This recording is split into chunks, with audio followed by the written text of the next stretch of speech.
Hello नमस्कार दोस्तों। आज हम लोग संविधान में वर्णित मौलिक कर्तव्य के बारे में पढ़ेंगे।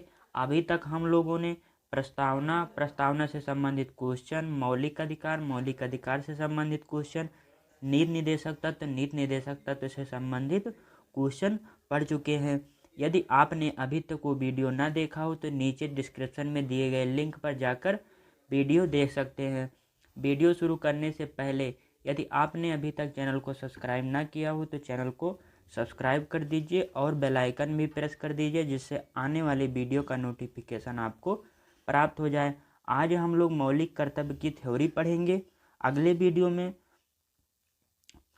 वीडियो में मौलिक कर्तव्य से संबंधित विभिन्न परीक्षाओं में आए हुए प्रश्नों को सॉल्व करेंगे, जिससे आपकी तैयारी पूर्ण रूप से हो सके।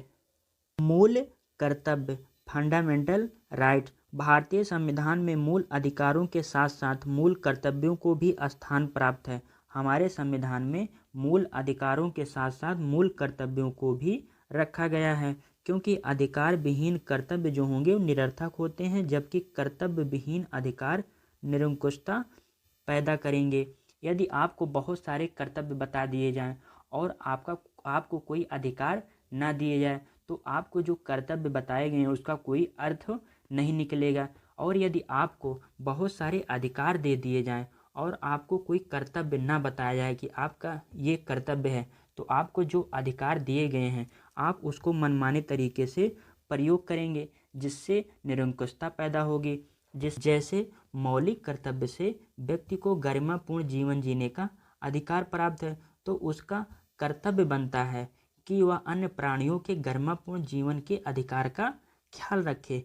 ऐसा नहीं कि आप अपने गरिमापूर्ण जीवन जीने के लिए किसी व्यक्ति को क्षति पहुंचाएं। आप अपने गरिमापूर्ण जीवन जीने के लिए प्रकृति के साथ खिलवाड़ करें, जीव जंतुओं पर अत्याचार करें, सार्वजनिक संपत्ति पर क्षति पहुंचाएं। यदि आपको मूल अधिकार में आर्टिकल 19 के तहत अभिव्यक्ति की स्वतंत्रता दी गई है, तो आप दूसरे की अभिव्यक्ति की स्वतंत्रता का भी ध्यान रखें। इसके लिए तो कोई कानून बनाया नहीं जा सकता। यह आपका कर्तव्य बनता है कि आप दूसरे की अभिव्यक्ति की स्वतंत्रता का ध्यान रखें। इससे यह निष्कर्ष निकलता है कि मौलिक कर्तव्य और मौलिक अधिकार एक दूसरे के पूरक हैं। यदि अधिकार विहीन कर्तव्य निरर्थक होंगे और कर्तव्य विहीन अधिकार निरंकुशता पैदा करेंगे।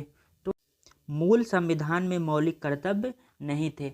हमारे मूल संविधान में मौलिक कर्तव्य नहीं था। मूल कर्तव्य को रूस से लिया गया है। कहाँ से लिया गया है मूल कर्तव्य को, या मौलिक कर्तव्य को कहाँ से लिया गया है? रूस से लिया गया है। और मौलिक कर्तव्य जो है हमारे मूल संविधान में नहीं था।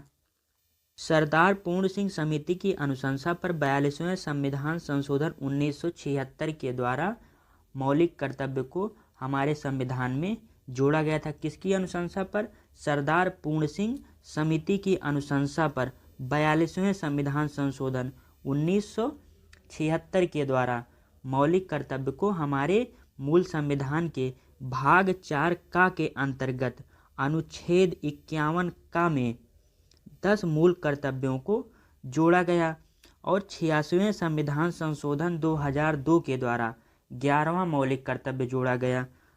जब 42वें संविधान संशोधन 1976 में सरदार पूर्ण सिंह समिति की अनुशंसा पर भाग 4 का के अंतर्गत अनुच्छेद 51 का में 10 मूल कर्तव्य को जोड़ा गया, फिर उसके बाद में 86वें संविधान संशोधन 2002 के द्वारा 11वां मौलिक कर्तव्य जोड़ा गया।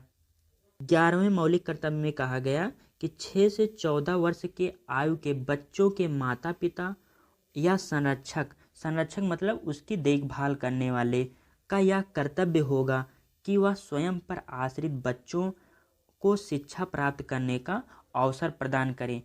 86वें संविधान संशोधन के द्वारा जो 11वां मौलिक कर्तव्य जोड़ा गया उसमें कहा गया कि 6 से 14 वर्ष के जो आयु के बच्चे हैं उनके माता पिता या उनके संरक्षक का कर्तव्य होगा कि वह स्वयं पर आश्रित बच्चों को शिक्षा प्राप्त करने का अवसर प्रदान करे।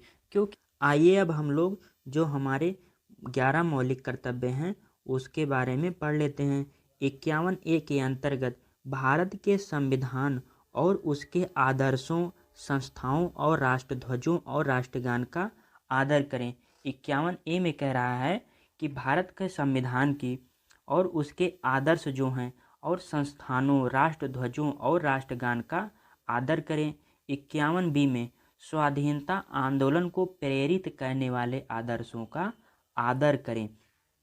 51 में क्या कहा जा रहा है? कहा जा रहा है कि स्वाधीनता आंदोलन को प्रेरित करने वाले जो आदर्श हैं उसका आदर करें। 51 में कहा जा रहा है कि भारत की संप्रभुता, एकता और अखंडता की रक्षा करें। संप्रभुता, एकता और अखंडता हमारे प्रस्तावना में भी है। कहाँ पे है? प्रस्तावना में भी है। तो हमारा 51 जो कह रहा है भारत की संप्रभुता, एकता और अखंडता की रक्षा करना। 51 में कह रहा है कि हमारा कर्तव्य है कि देश की सेवा करना और राष्ट्रीय सेवा में योगदान देना। हमारे 5वें मौलिक कर्तव्य 51 में कहा जा रहा है कि नागरिकों के बीच भाईचारे को बढ़ावा देना, धार्मिक और भाषाई बहुलता की रक्षा करना और स्त्रियों के सम्मान के विरुद्ध प्रथाओं का त्याग करना। स्त्रियों के विरुद्ध जो विभिन्न प्रकार के प्रथाएं हैं, जैसे पहले क्या थी, सती प्रथा जैसी कुरीतियाँ थी, तो सती प्रथा तो अब तो बंद हो गई है। अंग्रेजों के ज़माने में सती प्रथा जैसी कुरीतियाँ चरम पे थी। तो 51 में कहा जा रहा है 5वें मौलिक कर्तव्य में कि नागरिकों के बीच भाईचारे को बढ़ावा देना, धार्मिक और भाषाई बहुलता की रक्षा करना और स्त्रियों के सम्मान के विरुद्ध जो प्रथाएं हैं उसको त्याग करना। छठा मौलिक कर्तव्य है 51F, भारत की सामासिक संस्कृति की रक्षा करना। सामासिक का मतलब होता है दो या दो से अधिक संस्कृति से बनी संस्कृति। तो छठे मौलिक कर्तव्य में कहा जा रहा है कि भारत की सामासिक संस्कृति की रक्षा करना। 7वां मौलिक कर्तव्य 51G में कहा जा रहा है कि पर्यावरण की रक्षा करना। और जो 8वां मौलिक कर्तव्य है वैज्ञानिक मनोवृत्ति और मानव आदि की सोच का विकास करना। मतलब रूढ़िवादी जो विचारधारा है उसको त्यागना। यदि किसी ने आपसे कुछ कहा तो आप उस पर विचार विमर्श करें कि वह विज्ञान के दृष्टिकोण से सही है या गलत। जब वह विज्ञान के दृष्टिकोण से सही हो तभी माने, नहीं तो आप जो रूढ़िवादी विचारधारा है उसको त्याग करें। हमारा जो 8वां मौलिक कर्तव्य कह रहा है वैज्ञानिक मनोवृत्ति और मानव आदि की सोच का विकास करना। 9वां मौलिक कर्तव्य है 51I, सार्वजनिक संपत्ति की रक्षा करना और हिंसा से दूर रहना। 9वें मौलिक कर्तव्य में कहा जा रहा है कि सार्वजनिक जो संपत्ति है, जैसे स्कूल हो गए, रेलवे हो गया और भी जो भी सरकारी संपत्ति है उसकी रक्षा करना और हिंसा से दूर रहना। और 10वें मौलिक कर्तव्य में कहा जा रहा है व्यक्तिगत और सामूहिक क्षेत्र में श्रेष्ठता लाने का प्रयास करना।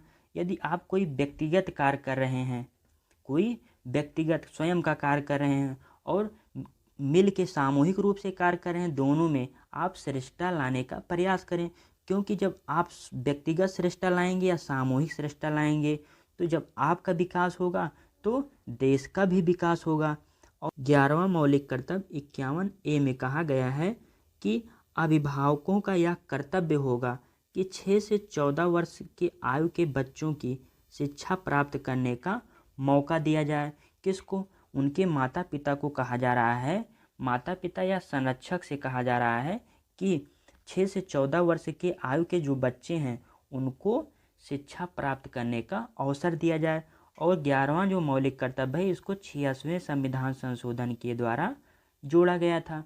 और अधिकार से संबंधित हमें मौलिक अधिकार में भी अधिकार दिए गए हैं। आर्टिकल 21A के अंतर्गत इसको भी 86वें संविधान संशोधन के द्वारा जोड़ा गया था। इसमें कहा गया था 6 से 14 वर्ष के आयु के बच्चों को शिक्षा देना राज्य की जिम्मेदारी है। तो राज्य की जिम्मेदारी क्या है कि 6 से 14 वर्ष के बच्चों की शिक्षा देना। और माता पिता का जो कर्तव्य है कि 6 से 14 वर्ष के आयु के बच्चों को शिक्षा प्राप्त करने का मौका दें।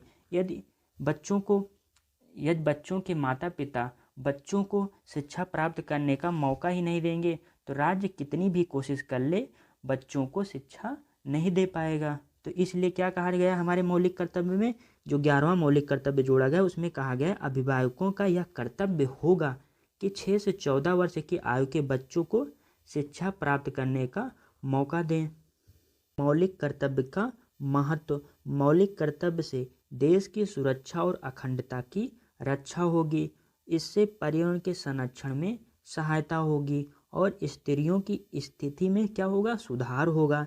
इससे सामाजिक सहयोग और सामंजस्य को बढ़ावा मिलेगा। दोस्तों, हम लोग अगले वीडियो में मौलिक अधिकार से संबंधित विभिन्न परीक्षाओं में आए हुए प्रश्नों को सॉल्व करेंगे।